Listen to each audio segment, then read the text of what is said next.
Hello everyone, this is Defense Politics Asia, and this is the summary for the day of 750 for the 14th of March. So we're going to start off with frontline changes report. Let me refresh the page. I think I need to refresh the page. So, frontline changes report. So we're going to start off with Verbovik. So over at this Orikhiv sector at the Zaporizhzhia front, so we have some frontline changes based on geolocations. There is this geolocation of Russian forces attacking and taking certain positions has confirmed that the Russians have made success or push in the northwestern part of Verbovik. And so this actually marks yet another increase in territory by the Russians. They continue to control and more grounds, and because this is geolocated along this tree line, I suppose that these tree lines are definitely under Russian control, which is why this is the advance for the Russians, and it also invalidates part of the claims by Ukrainians, by the Ukrainian mapping. So this is the new front line now, and nearby over at Robotyne, the Russian forces have launched a counteroffensive and retaken the entire southern part of Robotyne. So the Russian tanks and armored vehicles attacked in this direction and landed troops over here. And in fact, there is even Russian smoke generators in this region blowing smoke in this direction. And the fact that they are so near shows that they have actually pretty good positions around here, and they are expanding control, retaking most of the southern half of Robotyne. So this marks the recapture and the end of the Ukrainian counteroffensive operation over at Robotyne. It looks like the Russians have absorbed the best the Ukrainians can throw at them at Robotyne.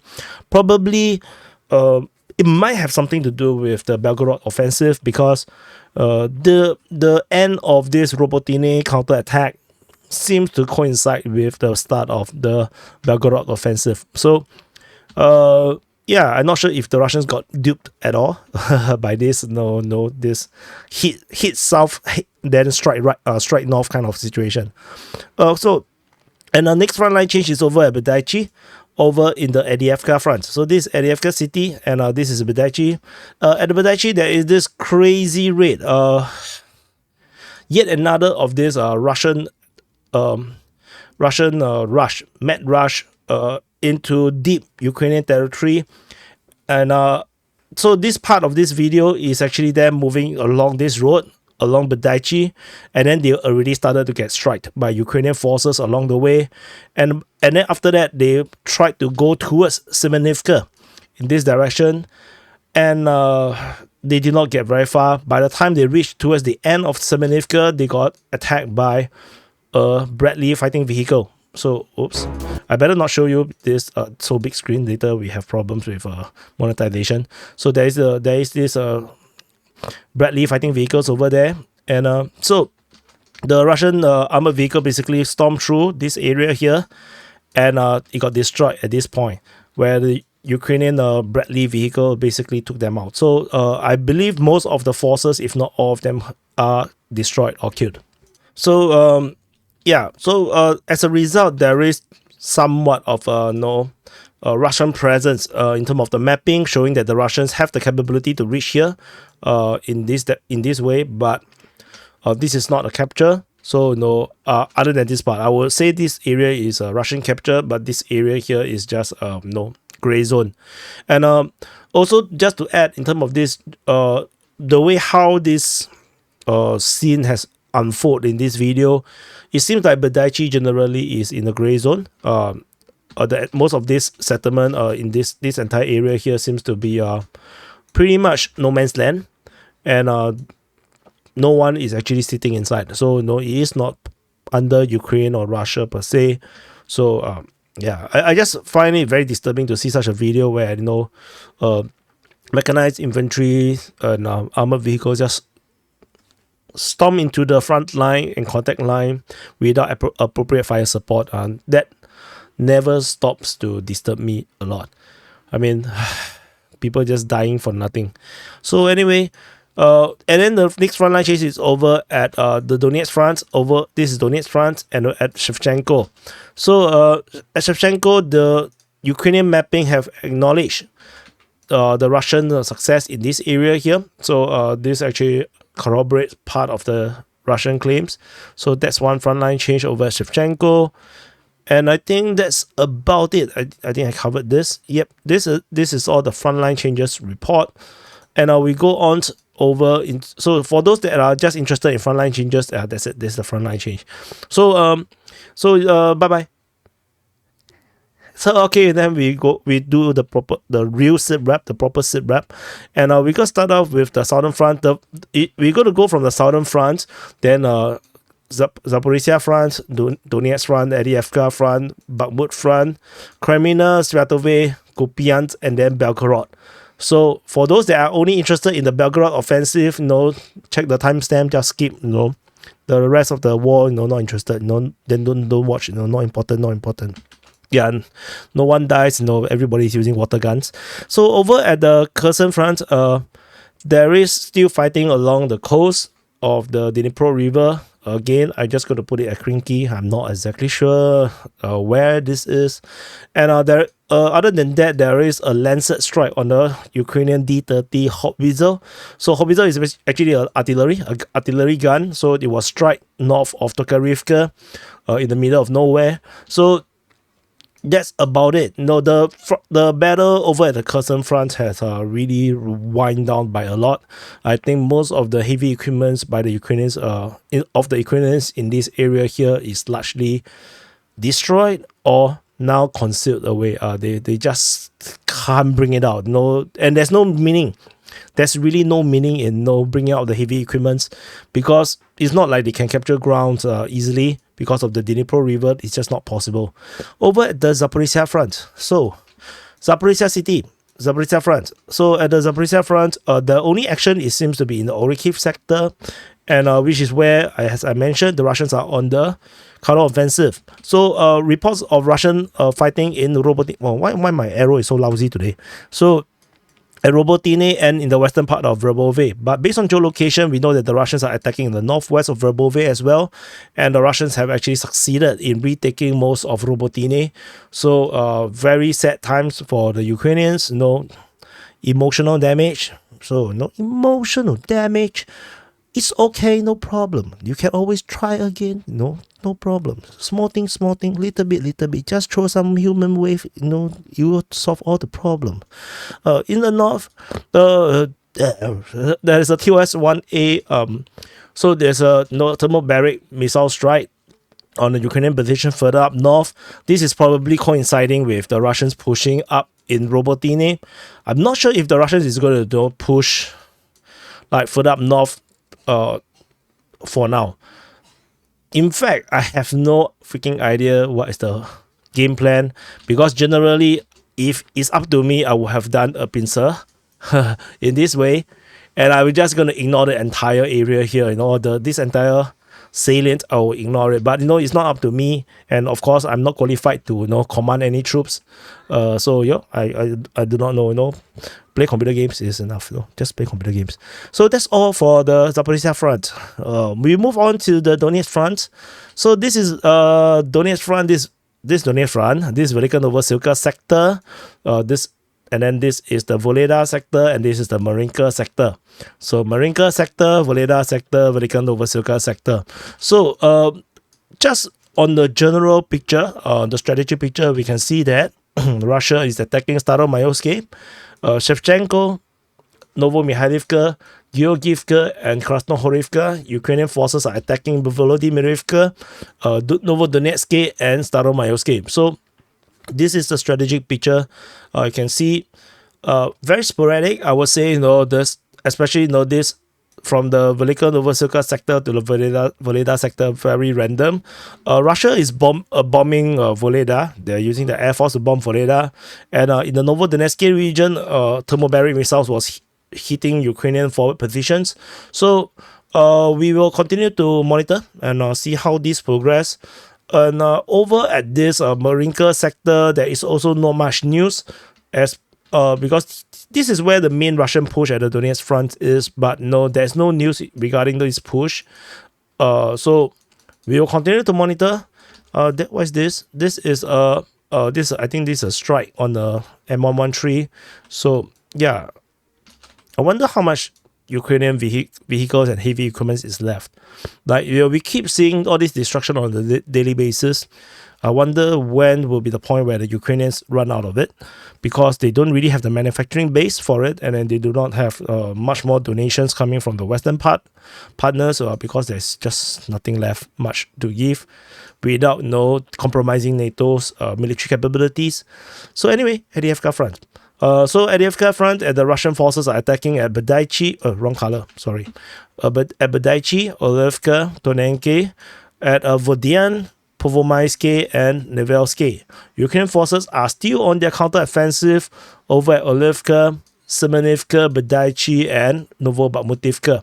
So you can see the Ukrainian forces are focusing largely on this area here, whereas they are sort of neglecting the entire front over at Povomaisky region. Yeah, but strategically, of course, I think the northern part is more important. The southern part, not that important as compared to the northern part. But what do I know again? So anyway, as I mentioned in the frontline changes report, there is this yet another very poorly executed, or one hell of a criminal, commander of ordering the troops to go into the contact line without fire support again.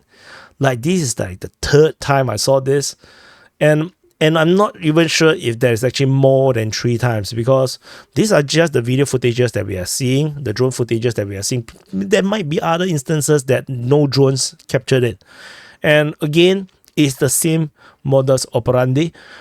You have to something like BMT or BTR type vehicles bringing troops on a mechanized attack. They storm down, they speed through the roads, get from distance getting hit by anti-tank guided missiles, and then they still continue to move on, and then finally reach to the contact line, immediately get engaged by a Bradley fighting vehicle, and then Bradleys are designed to chew into all these BTR and BMPs and infantry. That is their job.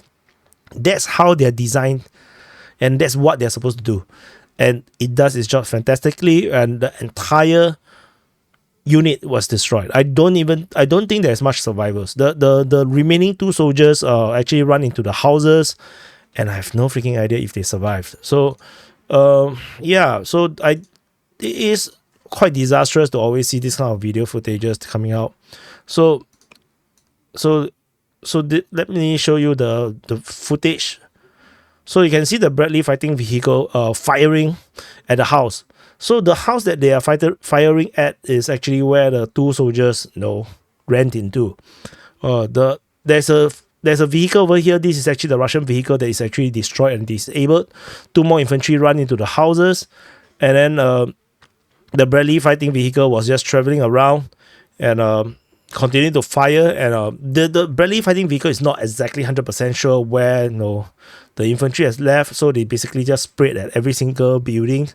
So, but personally, and then of course it scooted. After it firing, they just run away. It came back again for a second round, and then it just drove off. So hit and run, which is exactly what you're supposed to do in an infantry fighting vehicle. I don't think the soldiers survive, and even if they survive, they will be probably injured, and it will be a long way walk back, and they will be hunted by drones, Ukrainian drones. But it is what it is.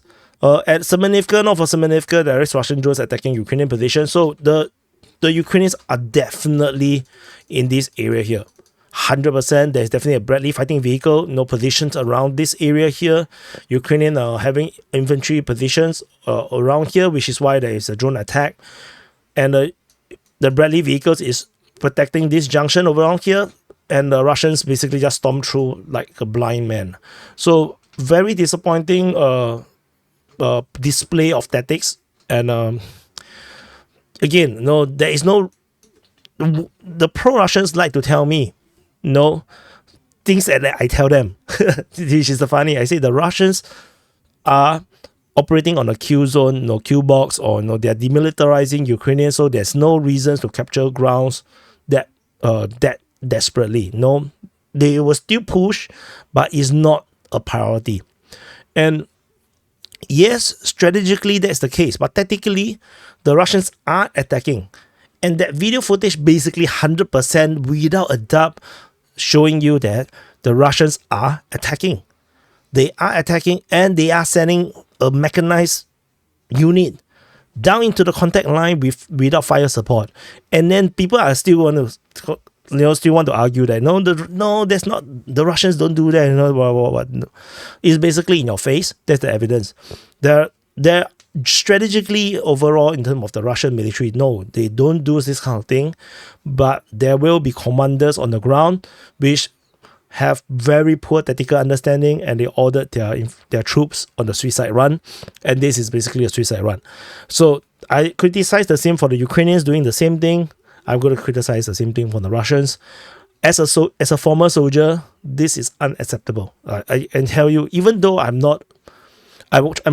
train as an infantry in my basic leadership training, but no, I'm not an infantry. But based on my training, based on my understanding, as a soldier, that's not how we treat our men.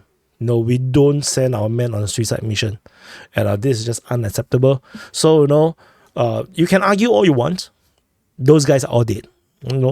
They're all dead. So you can say whatever you want to say. That 16 guy or 20 guys are all dead now. So the families are all going to lose someone they love. So yeah. The same thing goes on the Ukrainian side, happening right now in Belgorod region. I'm going to tell you more about the Belgorod region, so stay tuned. There is another massive heartbreak. So let's see. So anyway, the strategic situation over at the Avdiivka front continues to be a stalemate. The Russians are not breaking through. The Ukrainians are holding the Russian lines pretty well. And the Ukrainians, tentatively, I don't think they need to break towards Avdiivka for a pure simple reason. They don't have what it takes. They don't have the units and the equipments to capture Avdiivka back. But their job now is not supposed to do that, because capturing Avdiivka means nothing. They can recapture Avdiivka, but then they get stuck at Donetsk city. The northern border of Donetsk city is pointless. So attacking Belgorod is, what I have already said for more than a year, the only sensible place to launch an offensive, which is why they're doing now, but it's too little too late. But in terms of this area here, the Ukrainians are supposed to hold the Russians, and they did. And the Russians have failed very badly. Like for those that say, that trigger that I said, the Russian failed. This is the Russian fail, right? See the video footage, it's a fail. It's a massive failure. So, yeah, it is what it is. I just want to talk a little bit on this. The Ukrainian Defense Ministry mentioned about the fighting at Vodian, and the Russians are attacking at Povomaysky. So this push is currently happening, and with the attack at Vodian, I believe that we're going to reach a point where the two units will meet, and they are going to capture the entire of Povomaysky. How long this will take, I do not know. So I'm just going to say it is what it is. So moving on, New York front. New York front, there's only one report of a Ukrainian attack near New York, and that's the only one. This is reported by the Russian Defense Ministry Center Group of Forces. Yep, so that's about it for the New York front. And at the Bakhmut front, on the southern flank of the Bakhmut front, there is only the report of fighting at Klishchiivka. This is the only one. We don't have anything else being reported. Andriivka, not mentioned. Kudyumivka, not mentioned. Over in the northern flank, the Russian forces are attacking at Bodanivka and as well as Ivanivsky. So this remains to be pretty much, not moving much. The Raiba mentioned about some, strengthen their position in the private sector. I'm not sure. Like they do gym over there, I think. So they strengthen their position. So we move on. That's all from the Bakhmut front. At the Sivers front, we have fighting being reported at Rozalivka and also at Belgorivka in the Luhansk region. Geolocation of FPV drone strike on Ukrainian position just off Vimka. So that's about it. The strategic situation, I don't expect much. There's nothing major happening over here. So Of course, it is interesting to always see Rozdolivka being mentioned, but no, I don't think anything is happening over there. No, over at Crimea, the usual happening, Russia attacking at Terny and Yampolevka, and that's about it. I'm still very, perplexed by how there is nothing at Serebransky Forestry. What the hell is happening over at Serebransky Forestry? After fighting for so long in this area here for almost 2 years, no one fights there anymore. What the hell, man? Moving on to Svetove front, there's nothing over here. The fighting reported at Stemakivka yesterday was not mentioned again, so it was a probing attack. And we move on to the Kupiansk front. So this is Kupiansk city and Kupiansk front. Ukrainian forces counterattack over in Peshov-Travneve. It could be the same attack. It could be actually Ukrainian attack. It could be the Russian attack. No, this is reported by the Russian Defense Ministry, by the way.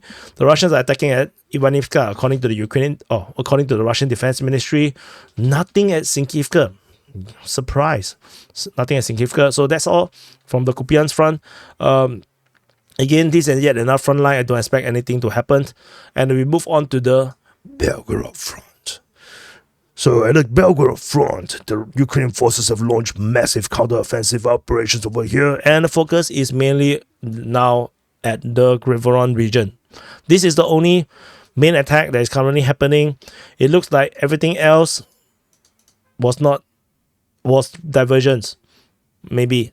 So I got it wrong. So I believe I got it wrong. I believe the main push is towards Belgorod, and this is the diversion. But apparently, this seems like that's not the case right now, because the Ukrainians are doubling down in the Grivoron region, and these two attack is not mentioned anymore. So no. So stupid stupid This what's the point of attacking this area here? Why is it? I don't understand. So anyway, please don't tell me they really believe that there's something here for them to capture. Like, this ammo depot is like, they really believe there's something there. Yeah. So anyway, in short, the Belgorod offensive is still a failure. In 3 days, according to the Russian Defense Ministry, more than 1,500 troops has been killed. Based on the, so don't assume this kind of number as exact. This is estimated. This is how to say, they based on their best calculation. No, it could be, of course, it could also be PR. They pick the number from the sky, but this is based on their estimate. So they say that 1,500 troops has been lost, with 500 of them non-recoverable. So I'm not sure 500 of them non-recoverable means they're dead, or are they dead in the zone where they cannot recover the body. I'm not sure what they mean over here. And as I mentioned, people was commenting and replying that no, this is not an offensive, and I did qualify right on the first day that this is an offensive, and even a failed offensive is still an offensive. Just look at the number of units that was destroyed: 18 tanks and 23 armored fighting vehicles. This is not a probe. This is not a raid. This is not the Belgorod raid that previously that was mentioned. This is a proper offensive. Just that they can't even break through the border. They can't even break through the initial line. And of course, as I mentioned in the Zaporizhzhia offensive, it's the same thing. If you cannot break through the line in the first 2-3 days, then your offensive is basically over, because the initial push, the initial punch is when you have the biggest amount of troops, the best armed, best ammo, everybody's ready, That's where you make the massive punch, because just like in the boxing match or MMA, right at the beginning of the match, the first round you are the most ready. 3 rounds down you will be like so fatigued. Your punch will be weaker. So it's the same thing. The Ukrainians lost 18 tanks and 33 armored fighting vehicles. This is a freaking proper offensive, but it did not work. So anyway, in the past 24 hours, the Ukrainian forces have launched attack over at towards Kozinka, as well as towards this, I forgot the name of this called, Spodyaroshino.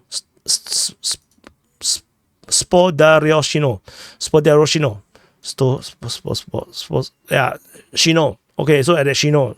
So anyway, this was a 2 attack, and there is multiple. So the attack is this way, and Kozinka. So this is a 2. And interestingly, for the one at Kozinka is very interesting. So Russia wrote a lot of things this is Russian Defense Ministry. They say that the Ukrainian forces actually landed troops using 2 Mi-8 transport helicopters.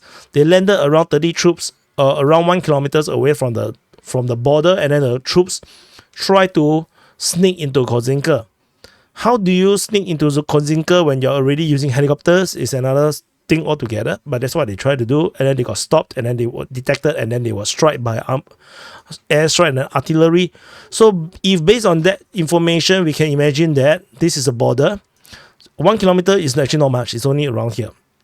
So they landed around in the fields around here, and then they progressed down, probably through the forest region and then along the trees, and try to head into Kozinka itself. They were detected, and then the Russians quickly, attacked them with air strikes, artillery strikes, and whatnot.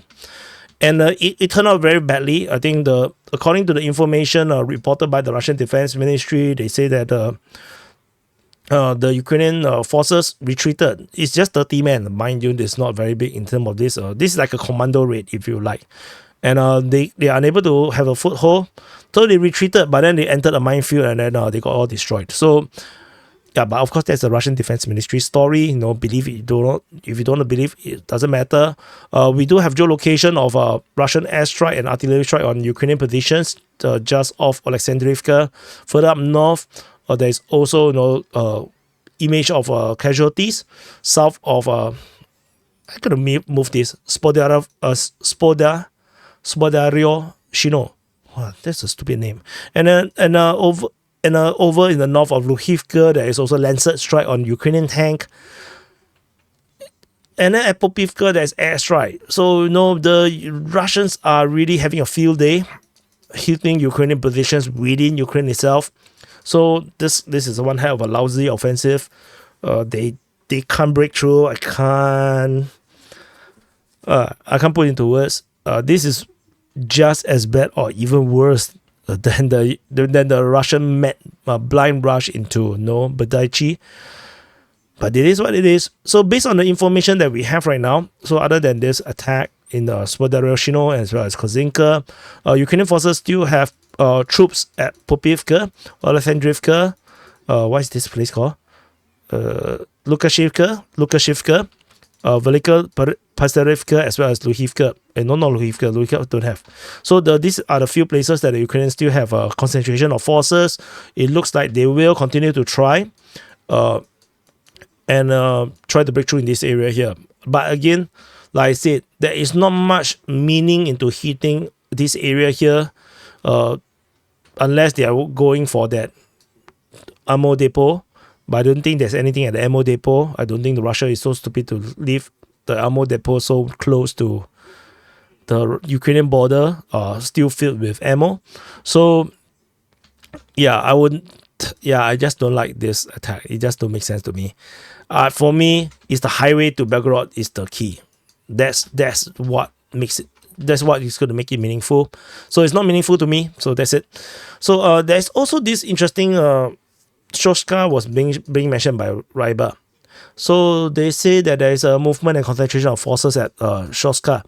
I was trying to look for a Shoska within this fighting region, but somehow the only Shoska I can find is in Shumi. So I have no idea what is that about. So anyway, that's it. So there won't be conclusions anymore because, like I mentioned in yesterday's SITREP, I'm not going to double down on the Ukraine war reporting anymore. So I'm just going to talk more everything, all my analysis and opinions, all within the SITREP. So that's why the video is actually quite long. How long is this?